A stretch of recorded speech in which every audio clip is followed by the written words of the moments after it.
Hello and welcome to the science class. Today we are going to begin with lesson number 2, nutrition in animals.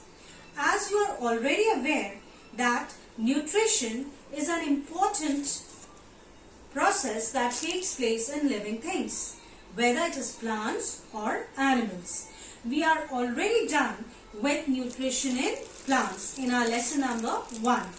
We know that plants, they prepare their own food by the process of photosynthesis, and so we call them producers. But what about animals? Do animals produce their own food? No, they do not produce their own food. They are dependent on others. They are dependent on other plants. They are dependent on other animals for food. So we call them heterotrophs. Now in case of animals, when animals take in the food, they are eating all types of food. They are eating plants, they are eating animals, right? So they are eating actually very, very complex food. A big molecule you can say. So when they are taking this complex food, what happens once it goes inside the body? It has to break down, right? You know how the breaking of food takes place. You know that we have our digestive system, and this digestive system helps in breaking the food into simpler form in order to release energy. So when this complex food is broken into simpler form, then we call this as holozoic mode of nutrition. So this is a new word for you, that is holozoic. So that can be a 1-mark question as to what is holozoic mode of nutrition. So holozoic means taking in complex food and changing it into simpler form. So where is this complex food changing into simpler form? Inside our body. And what is changing it into simpler form? That is our digestive system. Now children, we are going to discuss that when this process of nutrition is taking place, what are the different stages or what are the different steps? Now as you can see here, I have written number 1, ingestion. Now what is ingestion? Ingestion is nothing, just taking in food. The act of taking in food is called ingestion, right? The food will go inside your body only when you are going to put it in your mouth. So that is called as ingestion. The second stage is digestion. You know the meaning of digestion? Breaking of food into simpler form, right? So that is digestion. Third step is absorption. Now what is absorption? We have already done, when we have studied about digestive system, that the nutrients, they go and they are absorbed in the small intestine. And what happens in the small intestine? In the small intestine, all the nutrients are absorbed by the blood vessels, right? And these blood vessels, they are carrying these nutrients to each and every part of your body via the circulatory system. Now, once the blood is reaching to all parts of your body, this blood has what in it? Nutrients. And now what will happen? It is going to be incorporated in your living cells. You know, we all living things are made up of cells. So these nutrients will be incorporated in the cells, and then the cells are going to perform their functions, right? And the last step is egestion. What is egestion? Egestion means removal, elimination. Removal of what? Removal of waste material, right? So let's recapitulate it quickly, that nutrition in animals involves the following steps.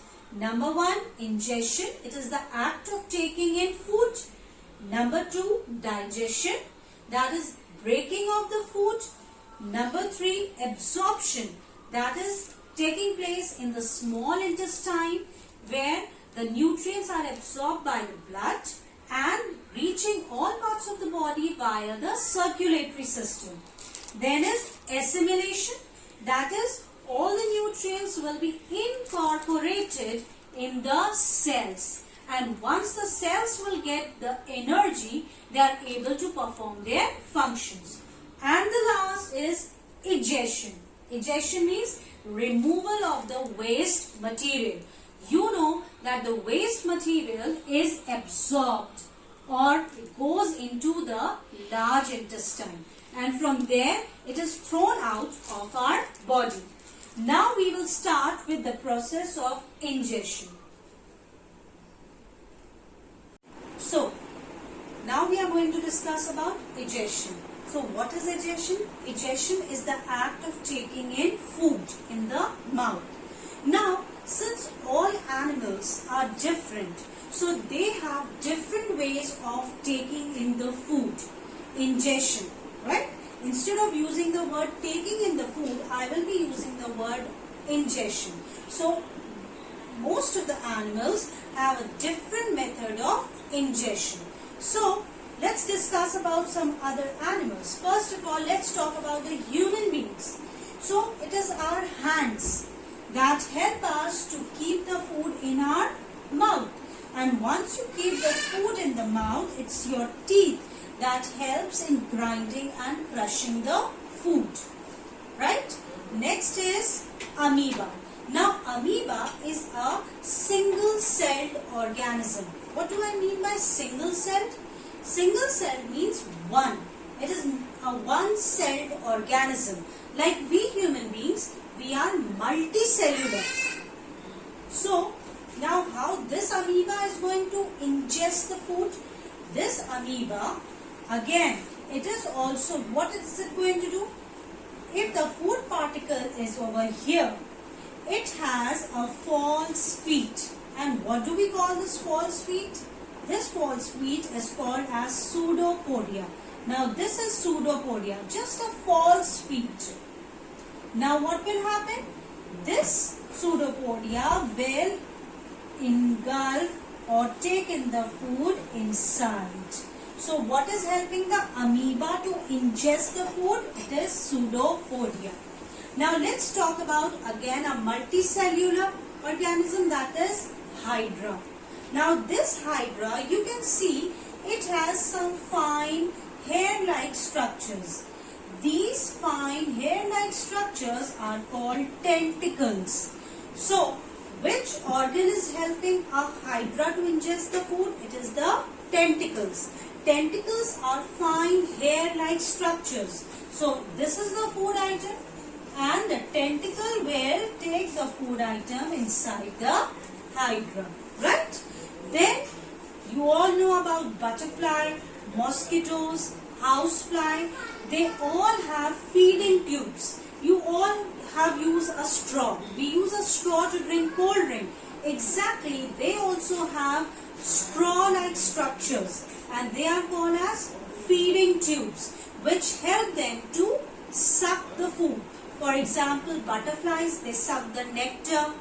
Mosquitoes, they are sucking what? They are sucking the blood. And what about houseflies?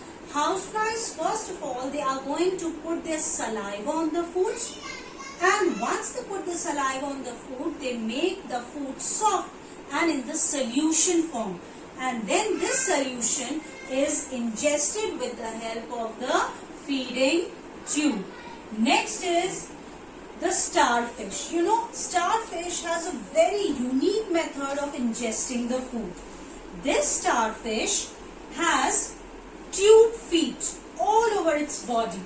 All over its body it has the tube feet. Now this tube feet will help it to catch the worms and small insects. And then what happens? The stomach of the starfish, it pops out and it will move around the organism, and then it goes inside the stomach, and that is how the starfish ingests the food. Then comes the frog. You know, a frog has a forked tongue. It has a very long tongue, and that is how it is able to capture the insects.